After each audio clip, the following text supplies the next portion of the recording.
Chairman Michael Ted Macapagal. Good afternoon, ma'am. Yes po. First question lang po, ngayong darating na Kapaskuhan, ano po ang ginagawang paghahanda ng ating PNR, lalo na sa seguridad ng mga magsasakay? Maraming salamat po. Napakagandang question yan. Ano? Sa totoo lang po, meron tayong tigil pasaday, no? To give way to the new NSCR project na ginagawa natin, yung tinatawag na modernized train system. Pero itinigil muna po namin yung tigil pasada, minove namin until after the New Year, no?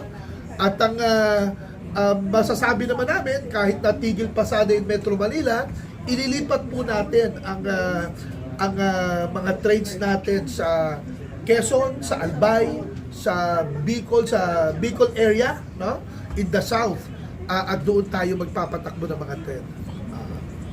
Next question, sir. Sa inyong palagay, malayo na po ba narating ng PNR mula noon hanggang ngayon? Malayo po ang mararating pagkatapos ng termino ng ating mahal na Pangulo. No? Bago sa panahon ni President Marcos, ang pagkakaalam nila sa PNR is home along the Riles. No? Yung habang tumatakbo ang tren, yung mga bahay umuuga, no? Pero ginagawa na po natin ang the most modern, no? Train system na makikita ng ating mga kababayan magmula Pampanga, Bulacan, Metro Manila, Manila to Alabang hanggang Calamba, Laguna. At matatapos po yan pagbaba ng ating mahal na Pangulo. Yan ang utos ng ating mahal na Pangulong Marcos at yan ang utos ng ating mahal na Secretary Jimmy Bautista. Kaya kami po, we're hard at work, no? Na tapusin yan during his term.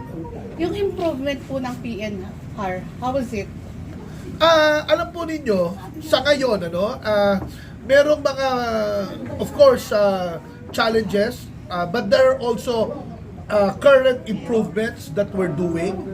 Pero, ang talagang improvement po, pag natapos yung tinatawag na modernization program. Dahil dati locomotive trains po tayo.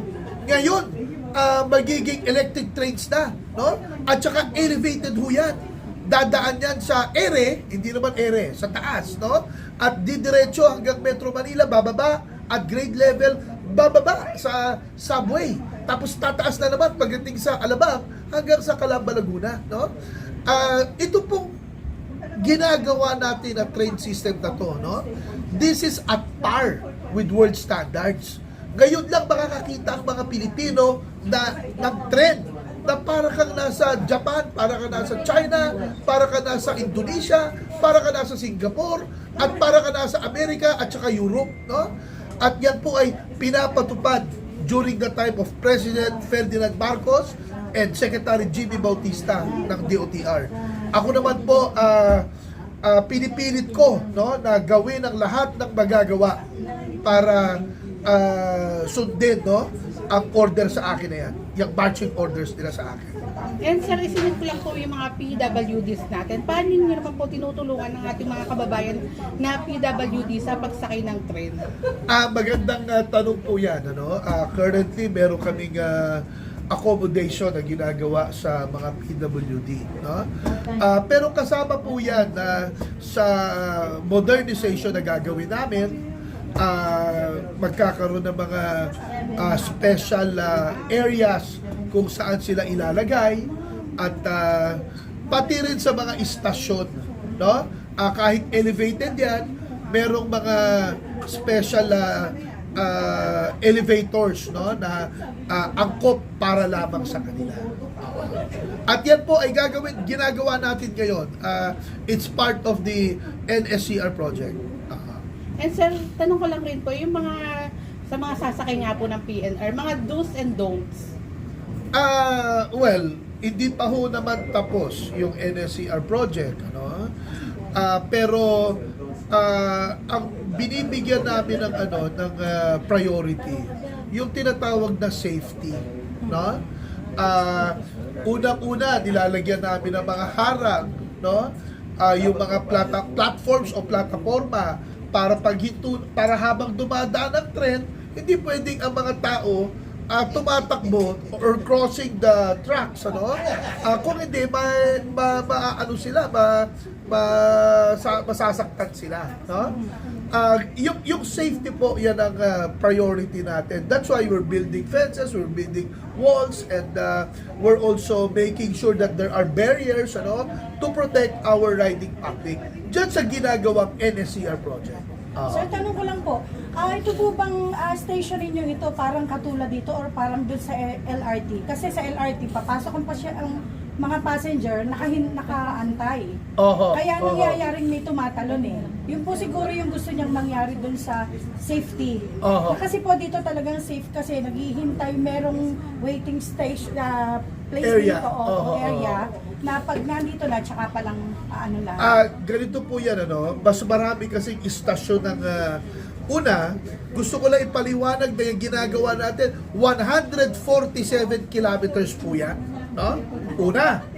Ikalawa, yan pong ginagawa natin na yan consists of 36 station, 36 na istasyon. No? At ikatlo, meron pong 3 na depot kung saan doon gagawin ng mga trend, no? Habang mine-maintain sila, no? Yung 36 stations po na yan, I can tell you with all confidence and with all honesty na marami dyan maluluwag, malalaki, no? At magkakaroon ng mga waiting areas para sa mga pasahero because we have areas to support them. Kung makita ninyo yung yung Bulacan, yung ginagawa namin sa Malolos at saka sa Balagtas, ang lalaki ng mga istasyon. Aakyat ka ng elevator, it's really elevated. But in some parts, maybe in Metro Manila, no, because of the lack of area or lack of big area, land, we have to figure out a way kung paano elevated siya or kung paano nasa baba man siya, mapalaki siya so that hindi mahirapan yung mga riding public. But also, I think what's important is yung tinatawag na transport hub or yung connectivity. Para paglabas nila, sasakay sila ng bus, pagsakay ng bus, ihahatid sila sa pupuntahan nila. Magkakatabi na yun doon. Magkakaroon ng connectivity. Parang yung model sa Juan Ayala na binisita ko about a week ago. Hanga po ako doon. In fact, kung magagawa na lahat ng istasyon katulad doon, talaga naman, siguro, maski ang ating mahal na Pangulo, hahanga. Because it's really a good model, no? That we hope we can emulate for our PNR stations. Sir, nabalitaan namin na napakarami yung initiative sa pagpapaganda ng PNR. Unang-una na ho, itong istasyon natin dito sa Tutuban, no? Nakita nyo naman, medyo luma na. Repaint natin yan, no? At we also have a plans, to have the building refurbished, pero limited na lang ang gagawin natin because magkakaroon ng tinatawag na NSCR project na gagawa ng mga bagong istasyon anyway. It appears baka itong Tutuban Station nasa ibabaw at ang executive building nasa ibaba. No? Merong parang gano'n na proposal. And kung ang pagmula Clark at hanggang Bulacan is about 50% finished, itong Metro Manila all the way to the south ang susunod, we believe na by the time that our President Marcos will step down, matatapos po yan. At pag nangyari na yan, bababago natin ang buong Pilipinas pag natapos ang train system na ginagawa ng PNR. Sir, tanong ko lang po, yung pong sa ngayon, pag halimbawang nag-operate na, nag-start na ng operation, lahat po ba ng mga trains ay bago, yung gagamitin? Yes, lahat po ng mga train ay ang tinatawag na electric train. Wala na yung mga diesel locomotive trains, yung mga home along the Rinas trains, wala na po yan. Nag-procure po tayo ng over 60 train sets. And there are about 7 to 8 cars per train set. Kaya napakarami po niyan. But they're all passenger trains. Some of them will travel without stop, and some of them will travel and stopping in all 36 of these stations from Pampanga all the way to the south in Calamba, Laguna. Sir, paano naman po yung mga nakatira po sa tabi ng mga PNR, sa mga railways? Kamusta naman po? Magandang tanong po yan. Buti nabanggit ninyo, no? Nakipag-ugnayan po ang PNR, ang DOTR, at saka ang NHA, at saka ang Department of Housing, ano, yung Human Settlement, right? Kay Secretary Acusar, okay? Para ilipat yung mga tinatamaan kung saan dadaan yung mga train. Gumagawa po tayo ngayon ng housing program or projects para sa kanila. Kasama po yan sa plano ng NSCR is mabigyan sila ng, halimbawa, tiga Laguna sila, ililipat sila sa Laguna rin. Halimbawa, tiga Pampanga sila, ililipat sila sa Pampanga rin. Hindi po sila ililipat sa malayong lugar.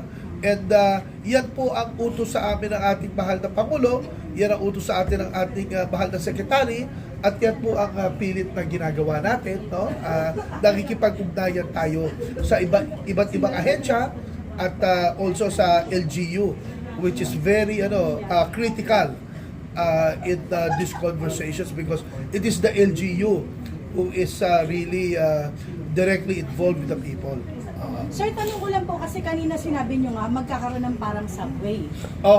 Ang iniisip ko kasi dyan, hindi kaya dahil tayo nagkakaroon ng mga baha, hindi kaya magkaroon ng mga ganong problema pagdating ng araw, yung mga baha. Siyempre, dahil kung nasa ilalim siya, alam sa po ninyo, ibabaw sobrang baha, paano doon sa ilalim?